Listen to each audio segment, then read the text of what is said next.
Haunting Adeline part 46 chapter 40 the shadow. আমি মনে করতে পারি না যে আমি কোনোদিন খুব দরিদ্র বা আবেগ নির্ভর শিশু ছিলাম। বড় হতে হতে আমার বাবা মায়ের সাথে সম্পর্ক দারুণ ছিল। আমার মা ছিলেন অসম্ভব স্নেহশীলা আর বাবা ছিলেন সহায়ক এবং আমার জীবনের প্রতিটি ক্ষেত্রে জড়িত।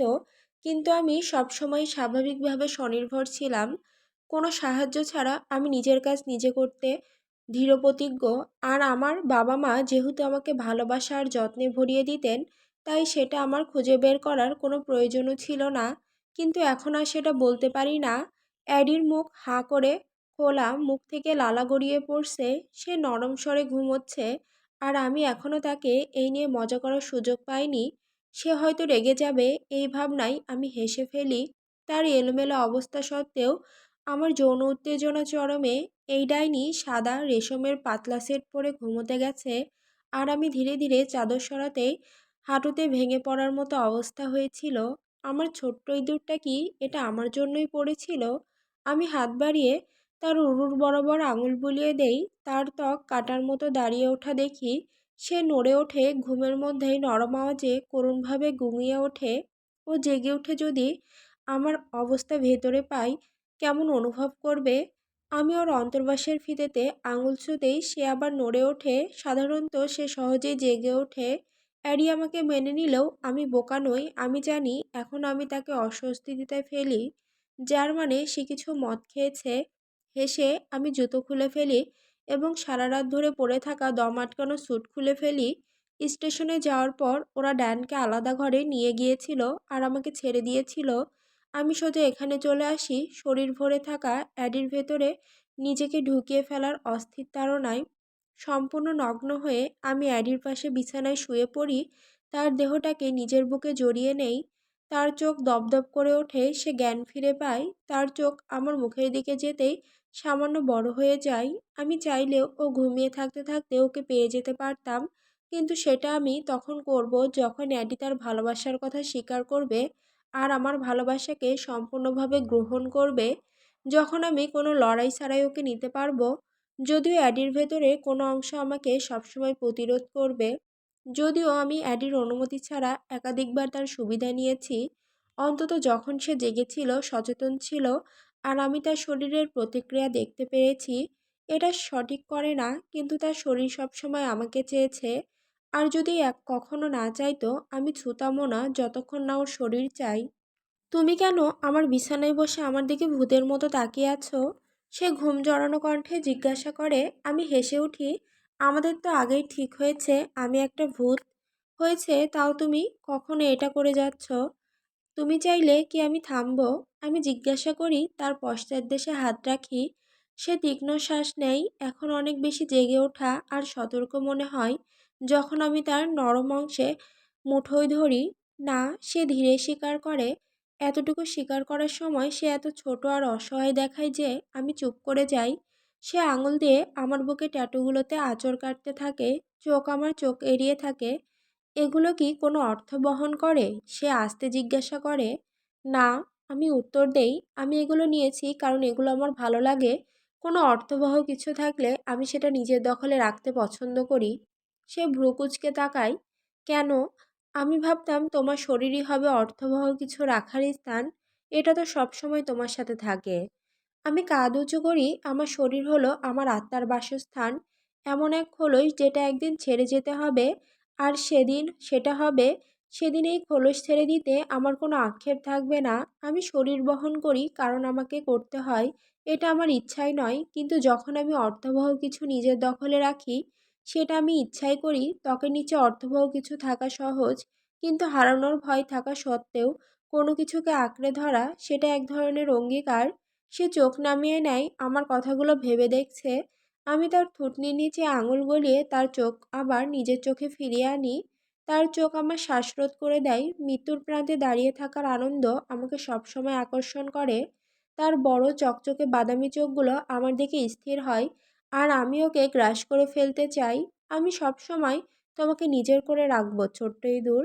তাই জানো, তোমাকে রাখার জন্য আমার সবটুকু অঙ্গীকার দিয়ে রাখছি। তোমার কথা কেন সবসময় হুমকির মতো শোনাই? সে অবাক হয়ে বলে, যদিও তার ঠোঁটের কোণে এক ফোঁটা হাসি খেলে যায়। আমি হাসি, কারণ এটাই হুমকি। আমি পিঠের ওপর গড়িয়ে নিই, ওকে নিজের বুকে শুয়ে রাখি। জেড, সে সাবধান করে, কিন্তু তার কথাগুলো তার কাজের সাথে মেলে না। সে তার পা এমনভাবে সরিয়ে নেয় যে সে আমাকে চড়ে বসে, তার কেন্দ্রে আমার উপর বসে থাকে। আমি অনুভব করতে পারি সে কতটা গরম আর ভেজা। আমি দাঁত চেপে হাত মুঠো করি, তার সেই সরু রেশমের অন্তর্বাস ছিঁড়ে ফেলতে চাই, যাতে আমি সরাসরি অনুভব করতে পারি ও আমাকে নিতে কতটা প্রস্তুত।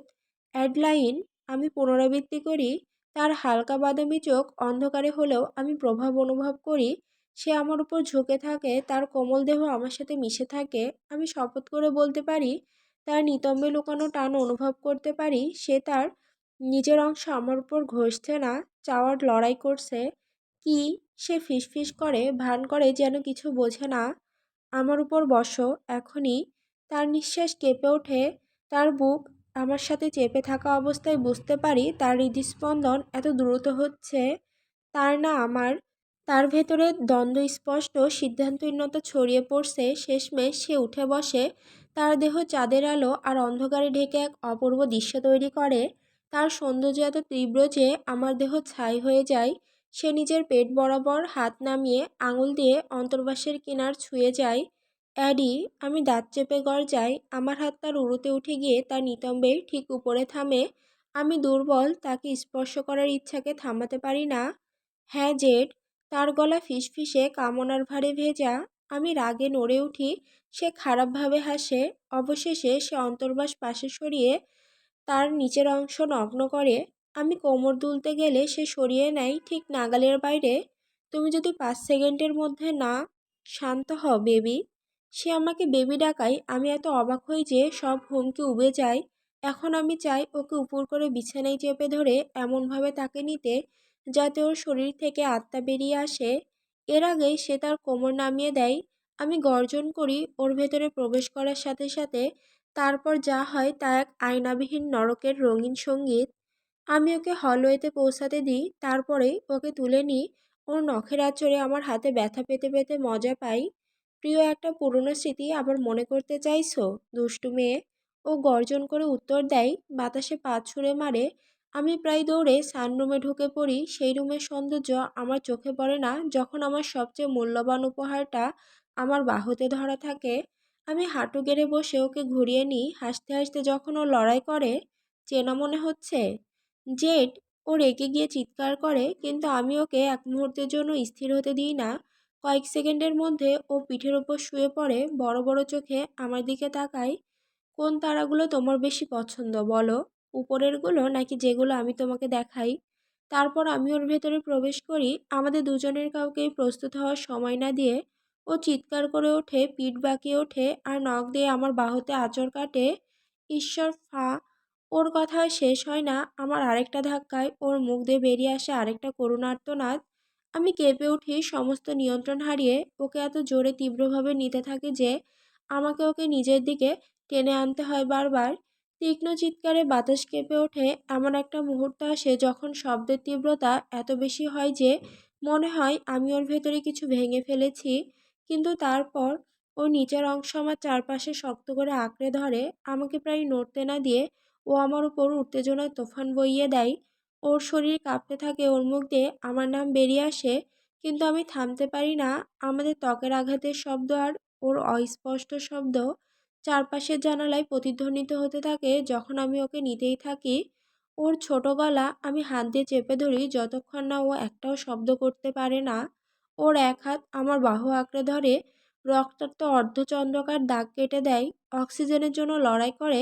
আমি খুশি মনে ওর জিভে আমার নাম উৎসর্গ করি, যদি তাতে আমাদের একসাথে স্বর্গে ওঠা সম্ভব হয়। আমি দাঁত বের করে রাখি। তীব্র সুখময় অনুভূতি মেরুদণ্ড বেয়ে নেমে আসে, নিচে জমতে থাকে।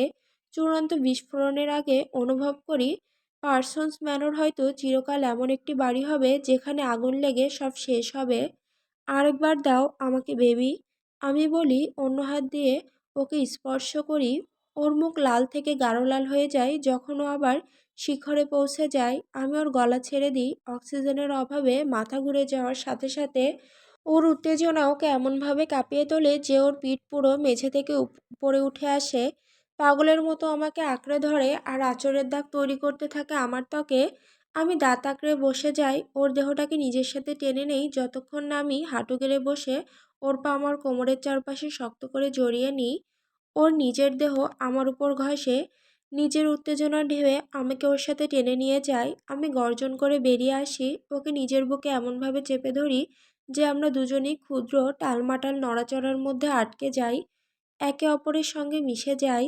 আমি নিজেকে হারিয়ে ফেলি। আমার নাম, আমার পরিচয়, আমার আত্মা, আমার দেহ মিলে তৈরি করা সেই ঘৃণাবর্তে সব হারিয়ে যায়। যেন এক ওয়ার্ল্ড হোমে গিয়ে অন্য এক নতুন মহাবিশ্বে ছিটকে পড়েছি। আর যখন আমরা নেমে আসি, চারপাশের তারাগুলো হঠাৎ ম্লান আর নিস্তেজ লাগে ওর চোখে জ্বলতে থাকা তারাগুলোর তুলনায়। আগামীকাল আমার এক্সটেনশন আছে, এটা আমি কয়েক মাস ধরে তৈরি করে আসছি। আমি বলি আঙুল দিয়ে ওর উলঙ্গ পিঠে আঁকতে আঁকতে, এটা বেশ বিপজ্জনক হতে যাচ্ছে। আমি চাই তুমি এটা জানো। অ্যারির মাথা উঠে আসে। এখন আমরা জানালাবিহীন ঘরে আছি বলে ওর মুখটা পরিষ্কার দেখতে পাই। ওর নাক আর গালে ছড়ানো হালকা ফ্রিকলগুলো দেখতে পাই। আমি প্রতিটা চুমু খেতে চাই।